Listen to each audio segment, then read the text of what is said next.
Hey, this is Adam Torres, and I'm here to tell you that it has never been easier to start your very own podcast. At Mission Matters, our goal is to amplify stories that matter. That means we want to help you start your podcast because your story matters. We can do this in 3 different ways.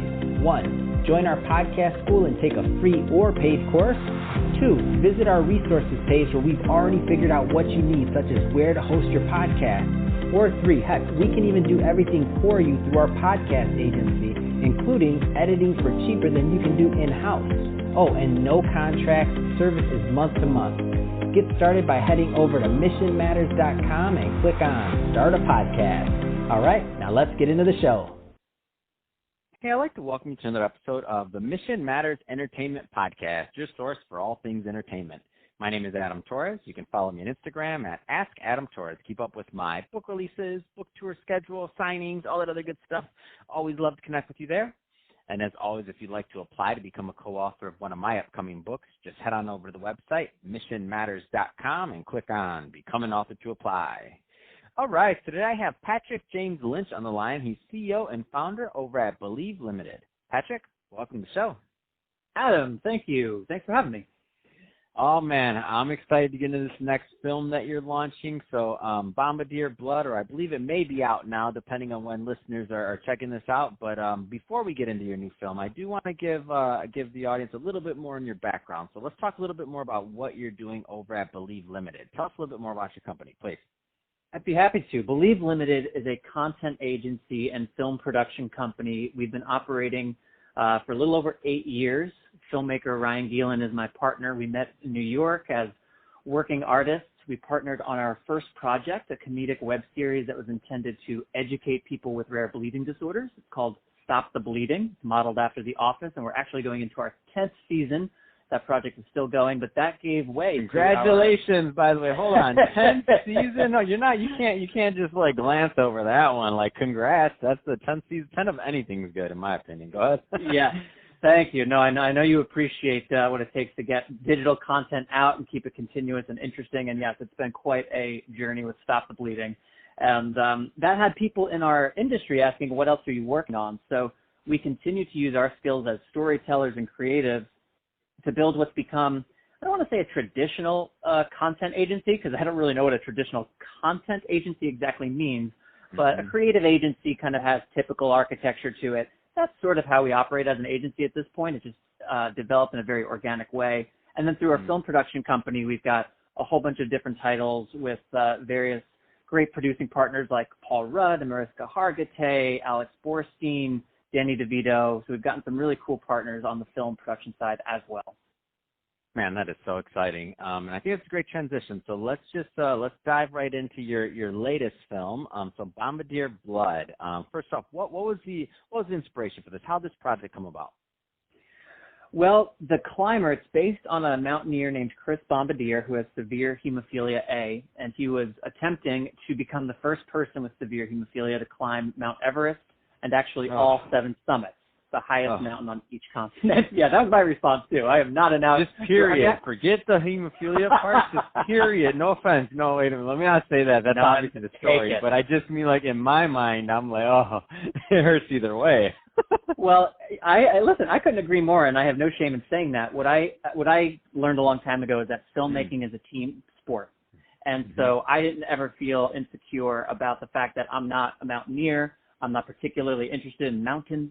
But I thought when he came to me, he said, I know you're a filmmaker, and I would like to tell a story about what is and is not possible when you have hemophilia, because I am going to go try to climb Mount Everest, the tallest mountain in the world. I have severe hemophilia. But if I was born in Nepal, where Mount Everest is located, statistically, I'd most likely be dead by 10 because they do not have access to the medicine that I do. So I want to tell this story of health disparity through my attempt to ascend Everest. I would love to tell you that was my idea. It wasn't. What I did well was hear in that a profound and once-in-a-lifetime opportunity to capture a mile marker for a community that even in the U.S. did not see past age 20 just 6-7 decades ago. And to now have a guy who's gone to the top of Mount Everest and all 7 summits to the top of each of them is just mind-blowing. I have severe hemophilia. I started doing the work I'm doing within bleeding disorders specifically in response to my brother passing from hemophilia. and having part of that passing being that he didn't have a community, he didn't have self-care practices, he was almost a little bit too healthy, and he kind of forgot he had something that he had to take care of. So that started me on the mission that I've been on. Chris caught me in mission and said, hey, can we work on what has become Bombardier Blood? No way. What a series of events, like mind blown over here. Like when you hear like what was the inspiration, how this project come about, or this, that, like that's a lot of things that had to line up. Like then to me, like to the audience, I mean, there's some filmmakers listening, there's some, some people that are more consumers. I mean, everything, all the above listen to this show. And for the filmmakers out there, like that are like, oh my gosh, they're probably thinking in their head, man, like either a last film or one they're working on, or they need that last piece to align, or a story's not working. Like the way you just now described that, you made it sound so easy, but like the universe shifted to make this film happen. It did, and I am a believer in running through the open doors, and I take pride in being able to take the different ingredients that are available, the different stakeholders in a project, the different objectives, the different constraints, the budgetary. Our company is Believe Limited. We're aspirational, we're hopeful, we have a big belief. But we're a production company and an agency, which means everything is on a timeline, on a budget, with constraints, so it's limited. So everything is Believe Limited. But I do believe working within the things that are granted. And this project had enough of these incredible ingredients. What it didn't have was a single idea of how we were going to get any of this funded. Just getting to Everest is tens and tens and tens of thousands of dollars. That's a go there. So that was a whole another kettle of fish, and is a story for its own podcast. But the most important thing was there was a great opportunity. We both knew it, and we pursued it doggedly. Wow, what an amazing, amazing story. So tell us a little bit more about what was, and again, this is a loaded, terrible question, but I don't care. I ask it anyway to creative people. I don't care. I do it on podcast. It doesn't matter. I still ask the question. What was one of your favorite moments in making this film?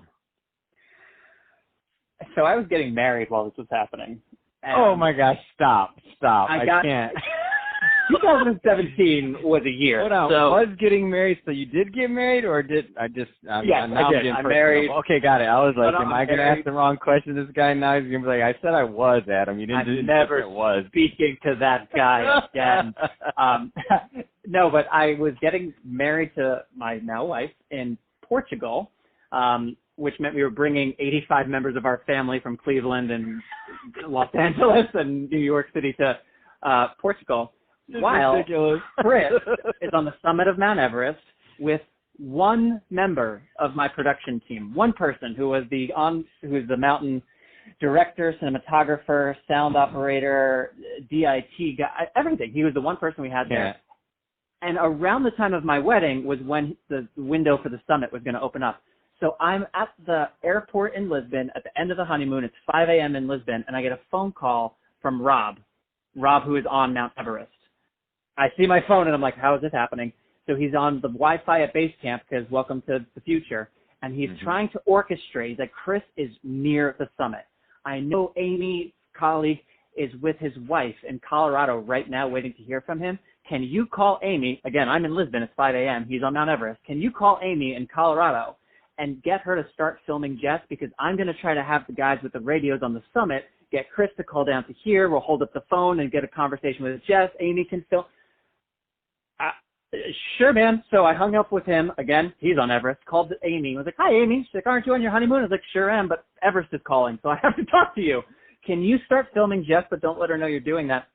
And what I think might be the most resonant moment of the film happened because our producer in that moment just saw enough, talk about running through the doors that are open, enough ingredients to maybe, just maybe, set up a video/phone call, radio transmission from Chris on the top of the world to his wife back in Colorado. But I had to help him orchestrate that from the Lisbon airport at 5 a.m. at the end of my honeymoon as we're literally walking down the tarmac. So, or the tunnel thing. And your wife's like, I married a filmmaker. Yeah, was that a good idea?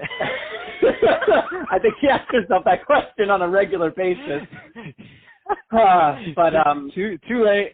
That's awesome. I mean, I'll tell you, like, if there was a moment that best summarized my life in 2017, it was that moment. And it was about 20 minutes later, I got a text.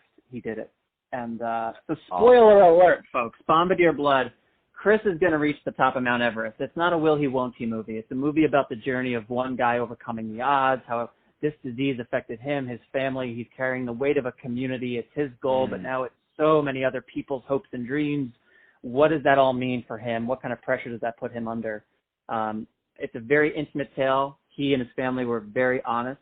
Again, I have hemophilia, so I think he and I were able to connect on a very deep level very quickly and just get into it. So it's available on iTunes. If you have any questions about it, you can go to bombardierblood.com. Answers to those questions will be there. But if you are intrigued, I would implore you to please go and buy the movie on iTunes. And if it makes you laugh and makes you cry, please tell somebody else about it. And let's, and Patrick, while we're at it, let's leave that one more time, and let's leave it a little bit slower, because I know they were going, like, the audiences are going, like, where's my pen? Where am I going? I got to put this in Google. I got to do something else. So website slowly, and where can they watch it? Again, please. I think the number one note I get in presentations that I give is, can you slow down? The place that they can go for all information about the film is bombardierblood.com, and that's BOMBARDIER, bombardierblood.com. It's available on iTunes. Depending on when you're listening to this, it's available for pre-order, or you can buy it. But if you go right now, it's there, Bombardier Blood or bombardierblood.com. Perfect. Well, Patrick, really appreciate you coming on the show today and sharing more about your background and all the great work that you did on this film. And I'm excited to watch it myself, so this is exciting. And to the audience, as always, thank you for tuning in. Hope you got a lot of value out of this. If you did, don't forget to subscribe to the podcast, leave a review on the Apple iTunes Store. And if you're watching this on our YouTube channel, Mission Matters Entertainment, definitely give us a subscribe there, but also leave us some comments in the video. Love to know what kind of projects and things that you're working on. And Patrick, thanks again for coming on the show. Adam, a pleasure. Thanks for having me.